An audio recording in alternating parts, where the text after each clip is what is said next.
사람에게는 좋아하는 그런 일이 있고 또 싫어하는 일이 있습니다. 또 좋아하는 음식이 있는가 반면에 또 싫어하는 음식이 있습니다. 사람마다 다 달라요. 여러분, 작은 일부터 큰 일까지 우리에게는 불호가 있습니다. 근데 사람의 호불호가 아니라 하나님께도 호불호가 있습니다.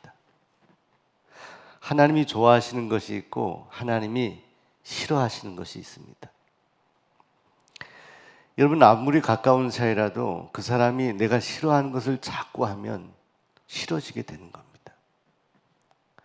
또 별로 그렇게 가깝지 않은데 그 사람이 정말 내가 좋아하는 일을 자꾸 하면 그 사람이 좋아지게 되는 것입니다. 하나님께도 마찬가지입니다. 하나님은 인격적인 하나님이시라서 우리가 싫어하는 것을 자꾸 하면 하나님은 우리를 근본 사랑하시지만 하나님도 우리를 싫어하시게 됩니다. 우리가 하나님께서 하나님 좋아하는 그런 일들을 자꾸 하게 되면 하나님은 우리를 더욱 가깝게 느끼시고 사랑하시는 겁니다. 근데 성경에 하나님께서 좋아하는 것이 무엇이냐? 여러분, 하나님은 하나님을 예배하는 것을 좋아하십니다. 하나님은 하나님을 찬양하는 것을 좋아하십니다. 또 하나님은 믿음을 가지고 살아가는 믿음의 성도들을 기뻐하십니다. 또 하나님은 힘들고 어려운 일이 있을 때 하나님께 나아가는 자를 하나님이 기뻐하십니다. 근데 하나님이 싫어하는 것이 있습니다. 성경은 여러 가지로 싫어하는 것들을 표현하는데 그중 가장 중요한, 가장 첫 번째 싫어하는 것이 바로 우상을 섬기는 것입니다. 오늘 본문 말씀 미가서 구약의 말씀인데 이 미가라는 선지자는 이 이스라엘이 북이스라엘과 남유다로 나뉘어져 있을 때 남유다에서 활동했던 선지자인데 이 미가는 시골뜨기, 촌뜨기 같은 사람이었습니다. 근데 하나님께서는 당시에 하나님을 떠난 그 유다 백성들에게 하나님의 말씀을 전하기 위해서 이 미가를 선택하셨습니다. 근데 여러분, 이 미가라고 하는 이 이름의 뜻은 누가 여호와와 같은가라고 하는 그런 뜻이 있습니다.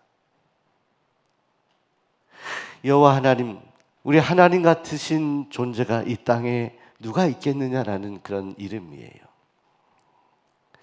여러분, 오늘 우리의 이름이 다 다르지만 저는 바라기는 여러분들이 이 미가와 같은 이름을 가지고 살아갈 수 있기를 소원합니다. 누가 여호와 하나님처럼 우리에게 따뜻하게 대하실 수 있는가?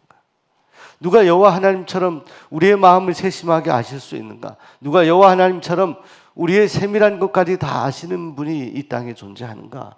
이런 고백을 하면서 살아가는 하나님의 백성, 성도의 이름을 가지고 우리가 살아가는 것이 이 시대에 필요하다 생각을 합니다.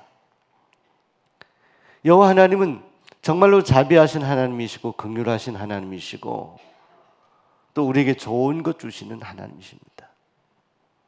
그래서 시편 기자의 고백 가운데 가장 여호와 하나님의 성품에 대한 가장 반복되는 고백이 여호와 하나님은 인자하신 하나님이시다. 우리 옆 사람 좀 칭찬 좀 해볼게요. 당신 옆에 계신 분에게 당신 인자하게 생겼습니다. 인자하게.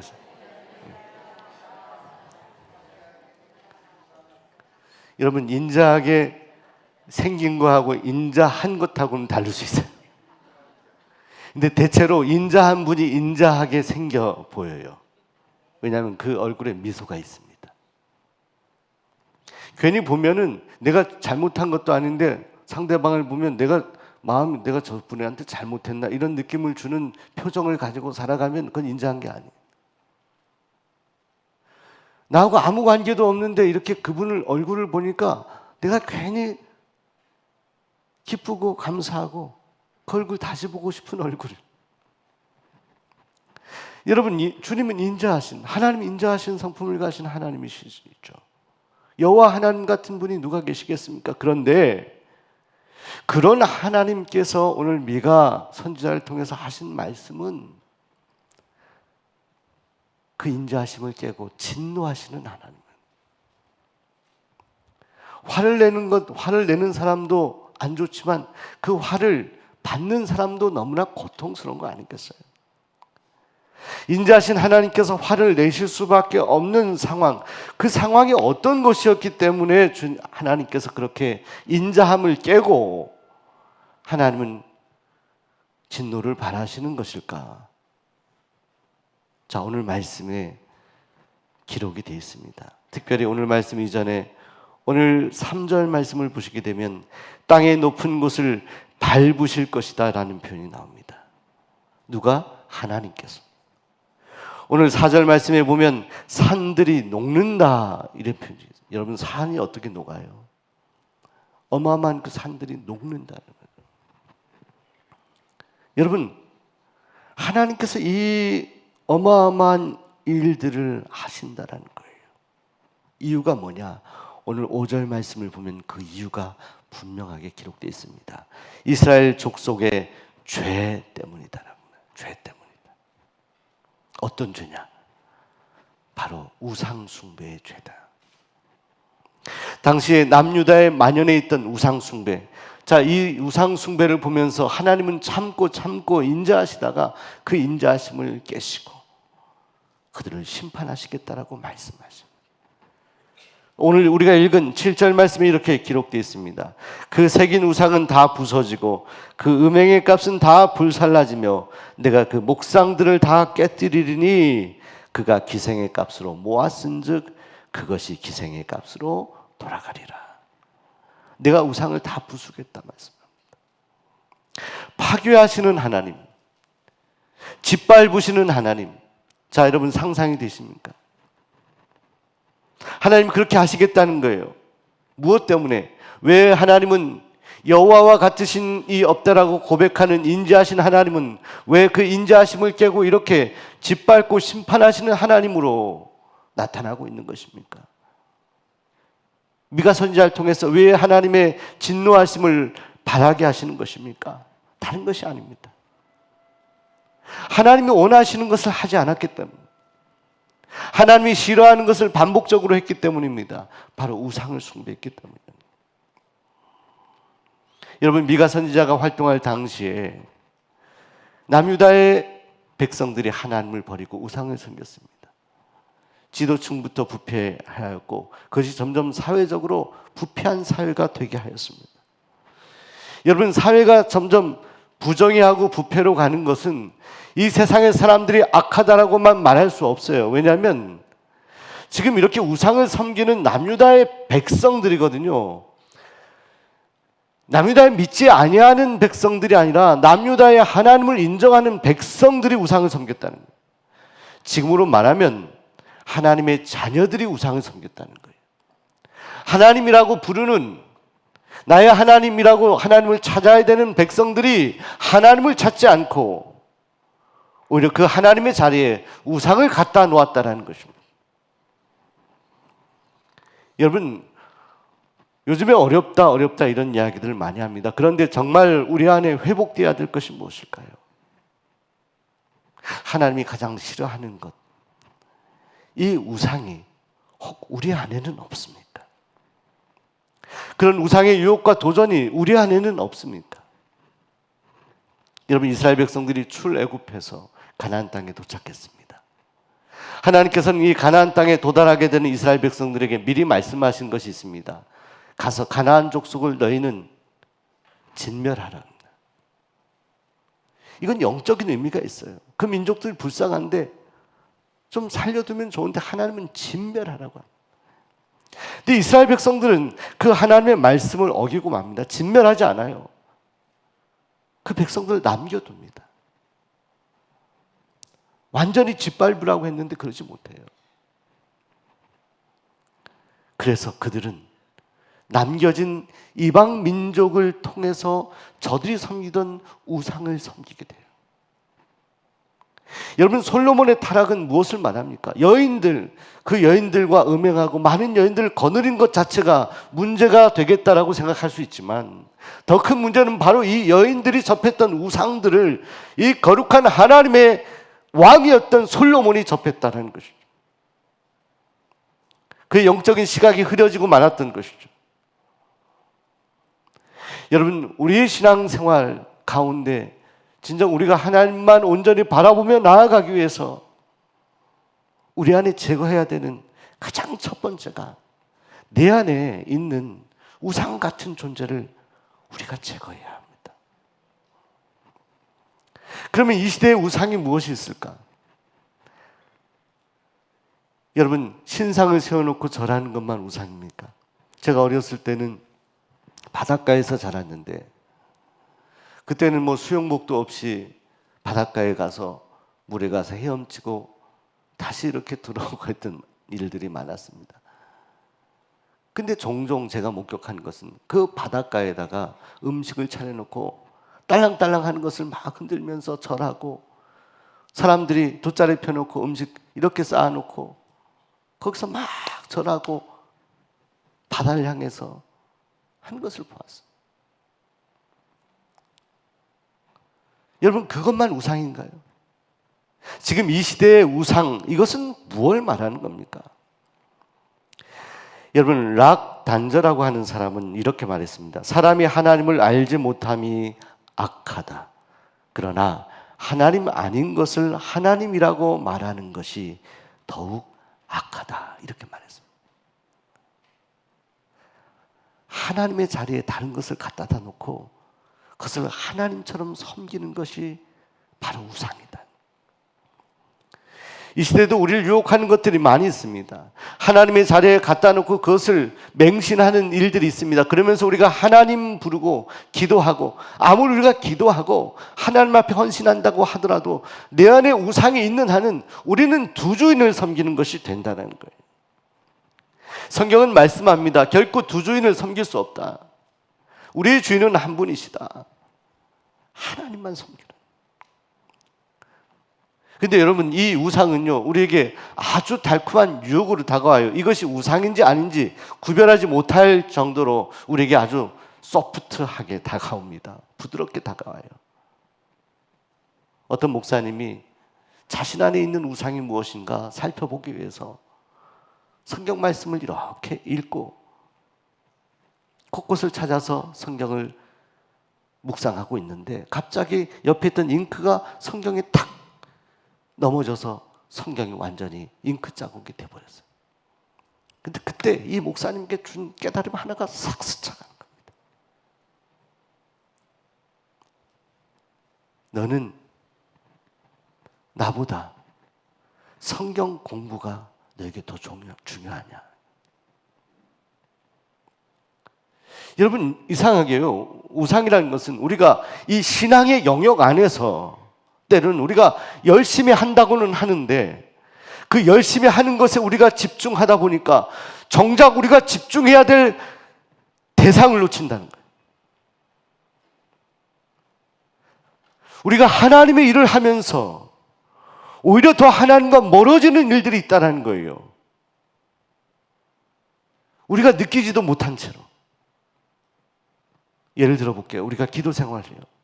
열심히 새벽에 기도하고 간절히 기도하는, 남들보다 하루에 많은 시간을 기도에 할애합니다. 근데 이 기도를 통해 하나님을 만나고 하나님과 영적인 뜨거운 관계를 맺고 내가 하나님의 뜻을 깨닫는 것, 하나님을 바라보는 것이 목적이 되지 못하고 기도 자체가 목적이 됩니다. 그럼 그 기도 행위 자체가 우상이 되는 거예요. 오늘 우리가 하는 모든 신앙의 행위들의 목적이 하나님이 되지 못한다면 그것 자체가 우리에게 큰 유혹이 되고 도전이 된다는 것입니다. 몇 년 전 라이프웨이 리서치가 미국의 목사님들을 대상으로 조사를 했는데 당신에게 우상이 무엇 같습니까? 이 시대의 우상이 무엇 같습니까? 라고 했을 때 가장 첫 번째가 의외로 이것이 우상이었다라고 얘기했다고 합니다. 그 첫 번째는 안락함이랍니다. 안락함, 편안함.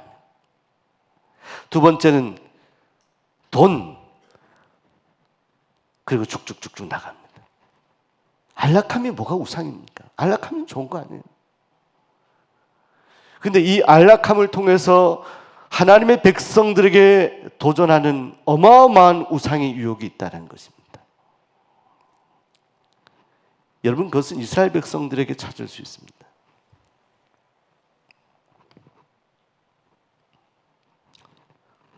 애굽에 종살이하던 백성들을 하나님이 모세를 통해 꺼내주셨습니다. 광야 생활했습니다. 홍해를 건너고 광야 생활했습니다. 근데 그들은 점점 불평하더니 시내산에서 모세가 하나님의 말씀을 받기 위해 시내산에 올라갔을 때 저들은 아래에서 우상을 만들어요. 우상.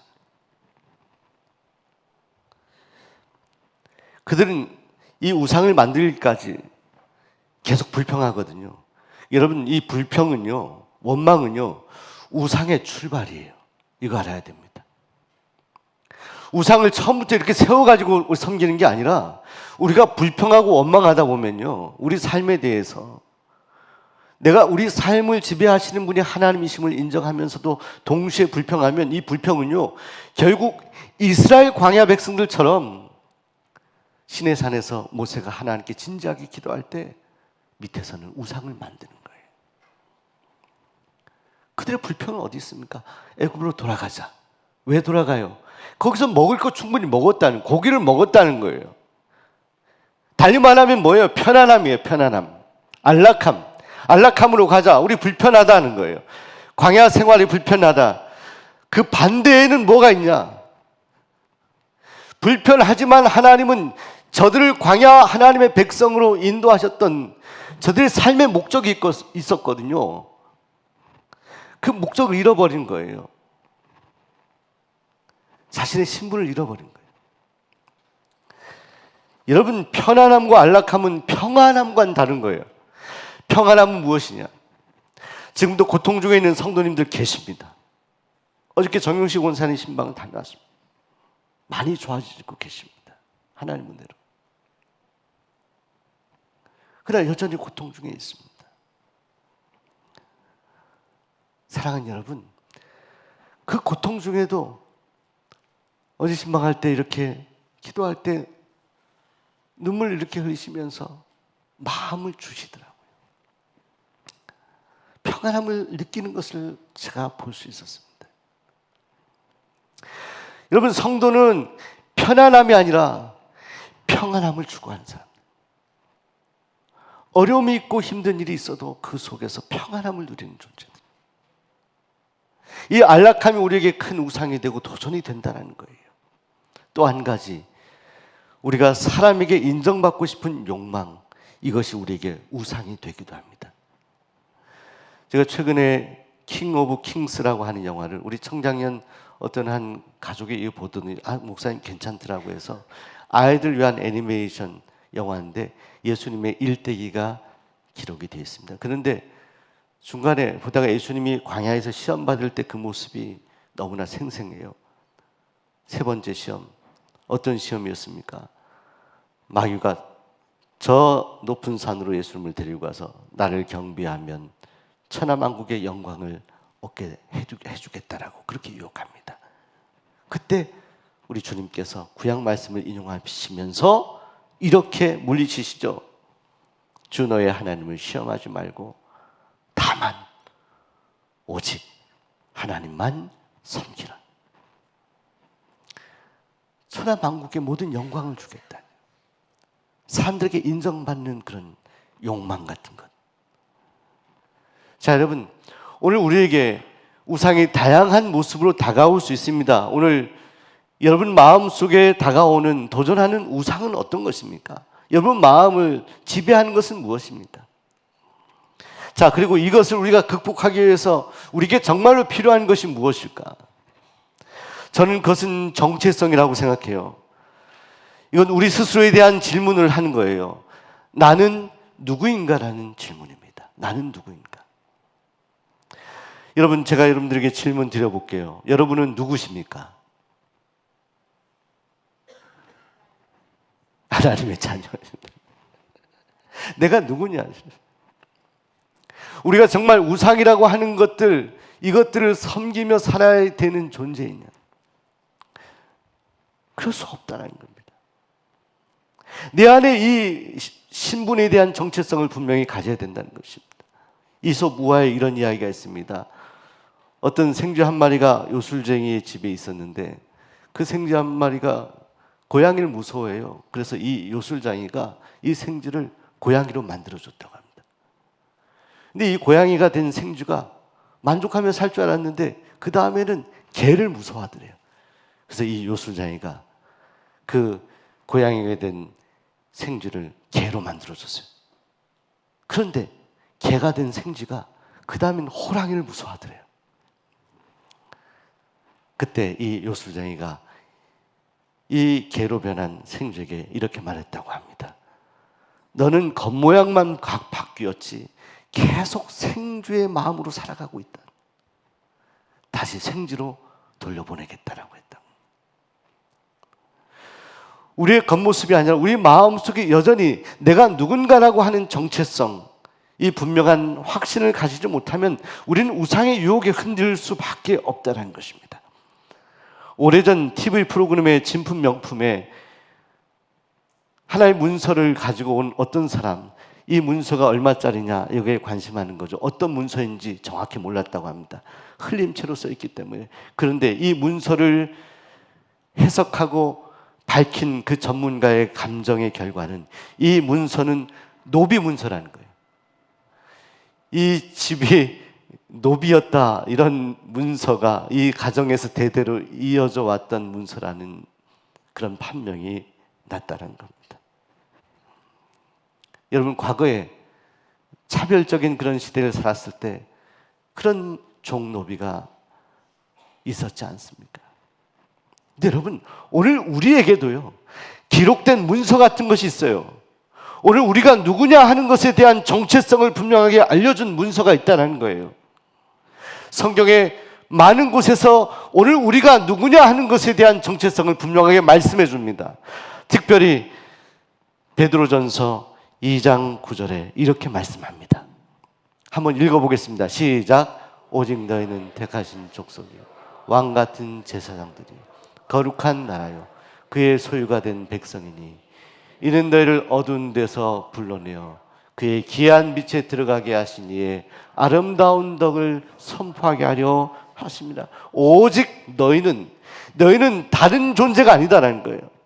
너희를 다른 이름으로 부를 수 없다라는 거예요. 선택받은 하나님의 백성은 오직 택하신 족속이요 왕같은 제사장이요 거룩한 나라요 하나님의 소유이다. 여러분이 하나님의 소유된 것을 믿으십니까? 여러분을 유일하게 소유하실 수 있는 분은 하나님이심을 믿으십니까? 오늘 우리를 소유하신 그 하나님만이 우리의 주인입니다. 우리에게 우상은 있을 수 없습니다. 어떤 분들이 이렇게 말합니다. 나는 신앙생활을 해야 천국 갈 수 있는 확률이 51%이기 때문에 예수 믿는다. 나는 나의 삶의 어려운 문제를 해결하기 위하여 예수를 믿는다 합니다. 그렇지 않아요, 여러분. 우리의 삶의 문제를 해결해 주지 않더라도, 그리고 51%가 아니라 100% 우리는 절대적으로 우리가 붙들어야 될 분, 그분이 우리를 소유하신 하나님 한 분이십니다. 그 하나님만 섬기며 살아가는 믿음의 사람들이 되시기를 바랍니다. 우리 안에 우상을 버리고 우리 안에 있는 정체성을 회복하시기 바랍니다. 나는 하나님의 백성입니다. 나는 하나님의 소유입니다. 어떤 존재도 어떤 것들도 나를 소유할 수 없습니다.